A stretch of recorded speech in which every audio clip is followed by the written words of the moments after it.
menaklukkan Sombopu itu, jadi Sombopu ini kan pintu utamanya menghadap ke laut. Nah, ditembak meriam dari laut itu untuk mengalihkan perhatian pasukan Goa, kemudian pasukan Arupalaka, kemudian meledakkan dinding sebelah timur.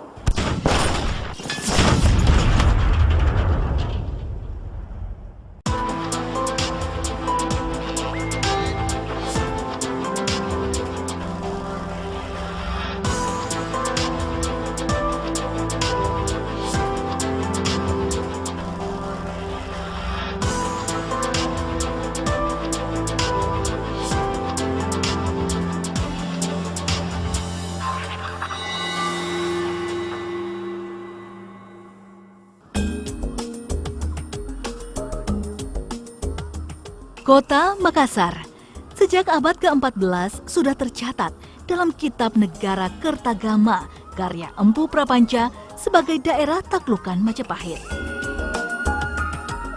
Raja Goa ke-9 Tumaparisi Kalona diyakini sebagai sosok yang berjasa besar mengembangkan kota Makassar dengan memindahkan pusat kerajaan dari pedalaman ke tepian pantai. Ia lalu membangun benteng di muara sungai Jeneberang dan mengangkat seorang syah bandar untuk mengatur perdagangan.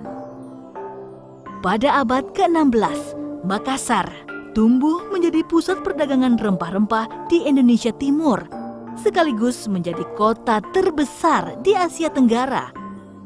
Nah, keterlibatan dalam dunia perdagangan maritim ini membuat dia berusaha untuk membangun satu kebijakan yang umum, yaitu Mare Liberum, artinya laut bebas bagi semua orang untuk berlayar. Dan dia melakukan perdagangan bebas. Satu strategi yang saya sendiri juga agak kagum, yaitu mereka membeli rempah-rempah di Maluku dengan harga yang agak tinggi, tapi menjual di Makassar dengan harga yang rendah. Ternyata itu suatu strategi ekonomi yang sangat cemerlang, sehingga hampir semua orang datang ke Makassar. Makassar menjadi pusat sentra kegiatan perdagangan.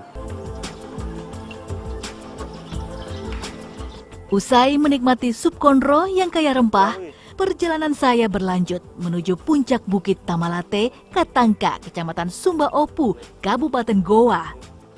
Tempat di mana sosok seorang pahlawan nasional bernama Sultan Hasanuddin dimakamkan. Kalian lagi melakukan penelitian apa nih? Mendata temuan-temuan arkeologi yang ada di dalam benteng Kali Goa. Sultan Hasanuddin adalah Raja Goa ke-16 yang sangat gigih melawan penjajah. Ia dijuluki The Hanjes van het Oosten oleh Belanda yang bermakna ayam jantan dari timur.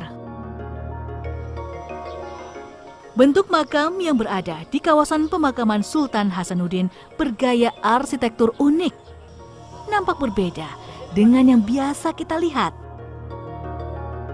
Berbahan dasar batuan andesit, tersusun rapi dengan pola yang cukup indah. Kalau makam Sultan Hasanuddin dan beberapa makam-makam di sekitarnya, itu dia menggunakan konsep punden berundak. Jadi itu konsep megalitik dari prasejarah kemudian ke Islam. Tidak ada pengaruh misalnya klasik kalau seperti di Jawa. Jadi konsep prasejarah bisa dilihat pada bentuk makam yang punden berundak itu. Sultan Hasanuddin sendiri lahir di Gorontalo. Ia merupakan putra dari Sultan Malikus Said, Raja Goa ke-15. Sultan Hasanuddin naik tahta usia 22 tahun ketika VOC Belanda berusaha menguasai perdagangan rempah-rempah di Makassar. Pada tahun 1666, armada Belanda di bawah pimpinan Cornelis Spelman berusaha menaklukkan kerajaan-kerajaan yang ada di Makassar untuk memonopoli perdagangan rempah-rempah. Sultan Hasanuddin lalu mengatur strategi menjalin kerjasama dengan kerajaan lain di Indonesia Timur untuk melawan Belanda. Sultan Hasanuddin adalah sosok yang cerdas dan pemberani. Strateginya menjalin kerjasama dengan kerajaan-kerajaan lain, sukses membendung serangan-serangan Belanda. Kesultanan Goa di masa Sultan Hasanuddin akhirnya semakin disegani.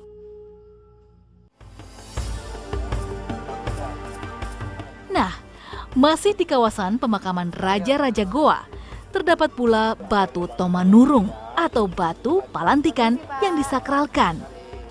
Di batu inilah Raja-Raja Goa diambil sumpahnya saat naik tahta. Konon, batu palantikang adalah tempat munculnya leluhur Raja-Raja Goa yang bernama Tumanurung Bainea.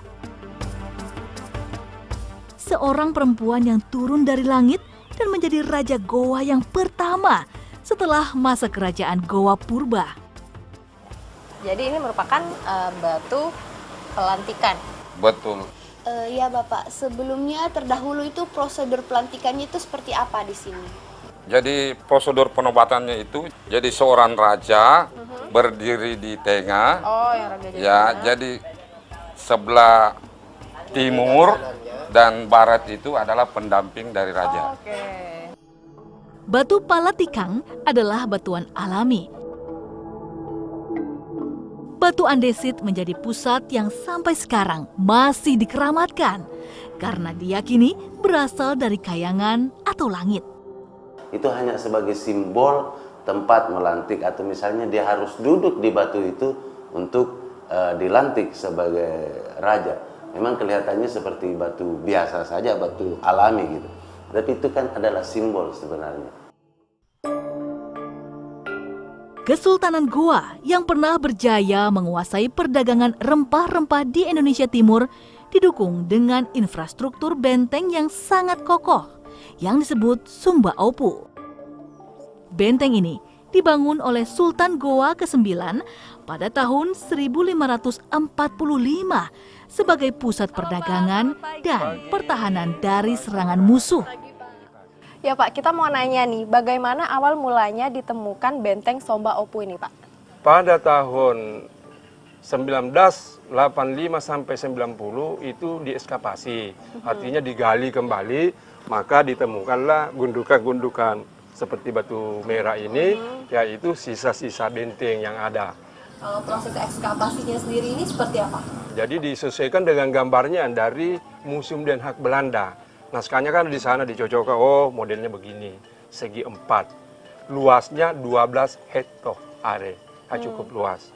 Jadi orang Eropa mengatakan bahwa seandainya tidak dihancur oleh Belanda, mungkin benteng termegah di ASEAN pada zamannya. Pada abad ke-16, benteng Sumba Opu ramai dikunjungi para pedagang asing dari Asia hingga Eropa. Harga rempah-rempah yang jauh lebih murah di Sumba Opu menjanjikan keuntungan yang berlipat ganda bagi mereka. Berkembangnya Sumba Opu menjadi pusat perniagaan tentunya tak bisa dipisahkan dari kisah persekutuan kerajaan kembar Goa Talo yang berawal dari keinginan Sultan Goa ke-9 Tuma Parisi Kelona untuk mengubah kehidupan kerajaan dari agraris ke maritim.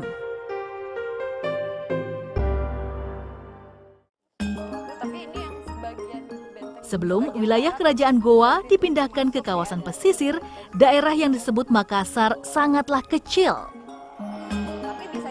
Lewat pembangunan besar-besaran, Tuma Parisi Kelona mengubah daerah Makassar dari sebuah konfederasi antar komunitas menjadi negara kesatuan Goa.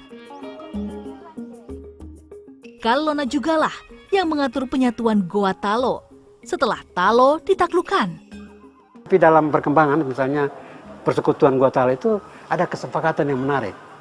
Jadi ketika itu mereka bangun satu sistem pemerintahan yang unik. Bahwa kepala negara itu adalah Raja Goa, jadi Sombaya, dan kepala pemerintahan itu adalah Raja Talo. Cuma bicara buta, jadi kalau istilah dulu kita tidak bisa memperdamenti, mungkin kita pakai istilah mangku bumi seperti di Jawa kan. Benteng Sumba Opu sebagai bukti kejayaan Goa berdiri kokoh setinggi sekitar 8 meter. Berbentuk segi 4, meliputi area seluas 1.500 hektar. Seluruh bangunan benteng dipagari dinding bata merah yang cukup tebal. Seorang ilmuwan Inggris yang bernama William Wallace bahkan mengatakan jika Sumba Opu adalah benteng terkuat yang pernah dibangun di Nusantara. Ya Bapak, apakah benteng sebelah barat ini merupakan pintu masuk dari benteng Sumba Opu? Ya betul, jadi benteng sebelah barat ini adalah di pintu utama. Kita lihat di sini ada tumpukan ketinggian, sengaja ditempatkan di sini di sudut bagian barat untuk tempat pengintaian, dalam hal ini bastion, untuk memudahkan pengintaian dari laut, apakah itu musuh atau tamu.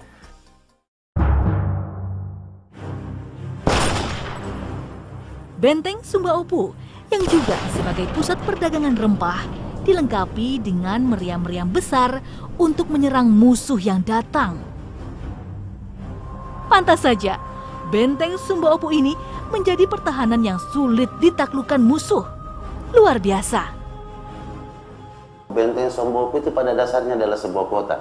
Itu adalah ciri-ciri kota Asia Tenggara, selalu dibatasi oleh dinding benteng. Nah, di dalam dinding benteng Sumba Opu ini terdapat pemukiman bangsawan, terdapat istana raja, pasar, dan masjid di dalam itu. Jadi benteng itu bukan benteng di Asia Tenggara atau di Goa Makassar itu tidak hanya sebatas dilihat sebagai dinding pertahanan. Dia adalah pada dasarnya adalah dinding kota. Konflik antara kerajaan Goa dan Belanda berkaitan dengan perebutan monopoli perdagangan rempah-rempah di kawasan timur akhirnya semakin memuncak semasa Sultan Hasanuddin berkuasa.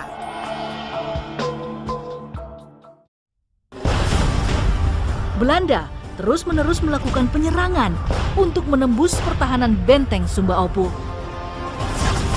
Perang besar yang dinamakan Perang Makassar pun akhirnya pecah.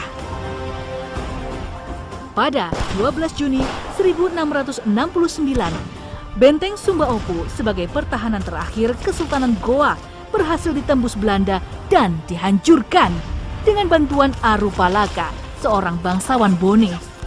Sultan Hasanuddin akhirnya menyerah dan dipaksa menandatangani perjanjian Bongaya yang sangat merugikan Kesultanan Goa. Secara militer memang agak sulit menaklukkan benteng Sumba Opu itu karena begitu konstruksinya begitu kuat. Oleh karena itu dalam peperangan itu sebenarnya benteng Sumba Opu itu digempur dari laut tapi dihancurkan di darat.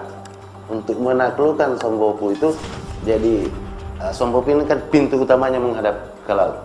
Nah, ditembak meriam dari laut itu untuk mengalihkan perhatian pasukan Goa. Kemudian pasukan Arupalaka kemudian meledakkan dinding sebelah timur.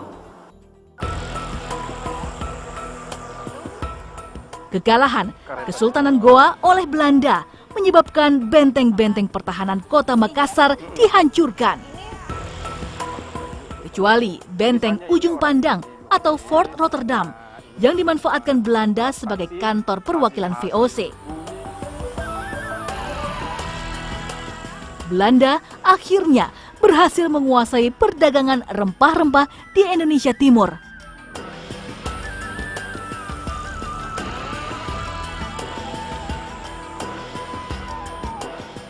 Nah, dari sini kita bisa melihat ini adalah batu-batu peninggalan untuk pembangunan dinding benteng Sumba Opu. Nah, biasanya kalau dinding mau dibangun, masyarakat itu punya tradisi orang Makassar harus bunuh binatang agar dindingnya itu kokoh dan tidak terkena bencana gitu. Kayak kita bisa lihat kan, ini ayam, ini juga ayam, itu kayaknya ikan dan itu ular. Nah, kalau yang ini hasil ekskavasi tahun 1989 ya? Ini ekskavasi pertama, 1989. Tahun 89. Iya, benar banget. Masjid Katangka yang dibangun pada tahun 1603 ini terletak di Jalan Syekh Yusuf, Kabupaten Goa. Masjid Katangka adalah masjid tertua di Sulawesi Selatan, sekaligus masjid tertua ke-9 di Indonesia. Jadi benteng Kalegoa itu pada dasarnya adalah ibu kota kerajaan pertama Kerajaan Goa. Jadi sebelum pindah ke Somboku, pusat pemerintahan itu di dalam benteng Kalegoa. Nah, di dalam benteng Kalegoa inilah misalnya terdapat Masjid Katangka, yang masjid tertua yang dibangun oleh Kerajaan Goa. Jadi pernah di masjid inilah kemudian dilaksanakan sholat Jumat pertama untuk Kerajaan Goa ketika dia memeluk Islam sebagai agama kerajaan. Nama masjid diambil dari nama pohon yang dulunya tumbuh di sekitar masjid, yaitu pohon katangka. Masjid Katangka berdiri di atas lahan seluas 150 meter persegi, memiliki satu buah kubah dengan 2 lapis atap yang menyerupai joglo. Tiang penyangganya ada 4. Bagian kubah dipengaruhi arsitektur Jawa dan lokal, sementara tiangnya terpengaruh budaya Eropa. Bagian mimbar sangat kental pengaruh Cinanya.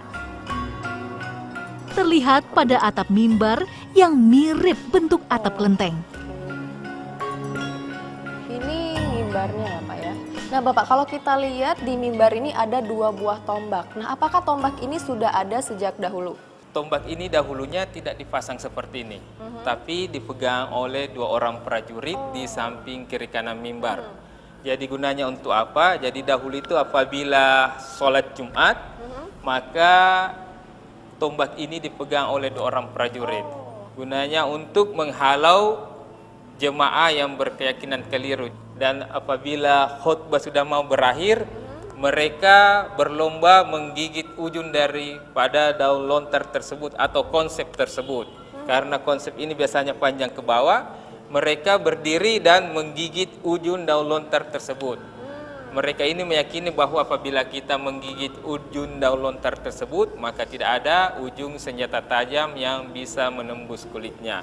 Nah ini kan kalau kita lihat ada kaligrafi. Nah apakah kaligrafi ini juga ada sejak dahulu juga Pak? Ya, kaligrafi ini sudah ada dari awal Islam masuk di Kerajaan Goa ini. Kaligrafi di mimbar ini bertuliskan Arab namun menggunakan bahasa Makassar yang dalam bahasa Indonesia berarti mimbar ini dibuat pada hari Jumat tanggal 2 Muharram tahun 1303 Hijriah. Masjid Tua Katangka dibangun pada masa pemerintahan Raja Goa ke-14 yang pertama memeluk Islam, yaitu Imangarangi Daingman Rabia yang bergelar Sultan Alauddin.